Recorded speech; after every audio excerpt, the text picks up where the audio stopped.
Alors, toujours dans l'idée d'exprimer le résultat en mibits par seconde, on va convertir maintenant la durée de 4 heures en secondes. Donc 4 heures en secondes, et de là on va pouvoir en déduire le débit binaire en mibits par seconde. Donc on prend la valeur trouvée de mibits qu'on divise par le temps en secondes, et ça nous donnait 26 mibits par seconde.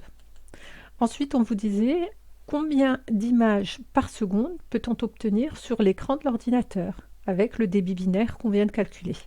Donc nous, pour le moment, on sait qu'il est capable de transférer 26 bits par seconde. Donc on va essayer de déterminer quelle est la taille d'une image. Donc la taille d'une image, pour le moment, on l'a comment? On l'a en pixels, 720 x 900, et on sait qu'elle est codée, chaque pixel nécessite 24 bits de codage. Bon, on va tout simplement multiplier le nombre de pixels, et chaque pixel, on le multiplie par le nombre de bits, et on aura la taille d'une image. Donc c'est la première chose qu'on va faire, la taille d'une image. Là, on a d'abord le résultat en octets, on le ramène en mibits, puisque nous, on a un débit en mibits, donc en divisant par 2 10 puissance 20. Hein.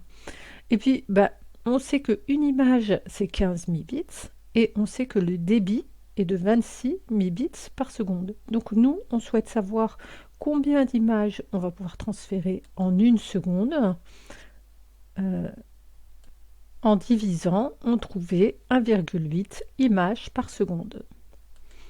En dernière question, on vous dit que pour éviter l'effet de clignotement, la projection d'une vidéo nécessite au moins 25 images par seconde. Pourquoi faut-il réduire la taille des images à l'aide d'un protocole de compression d'images? On voit bien que là, on est quand même assez loin. Hein. Avec le débit binaire, on ne peut transférer que 1,8 images par seconde, ce qui est encore inférieur aux 25 images par seconde nécessaires. Donc ici, on n'a plus de moyens d'augmenter le débit. Donc ce qu'on va faire, on n'a pas d'autre solution que de compresser le fichier.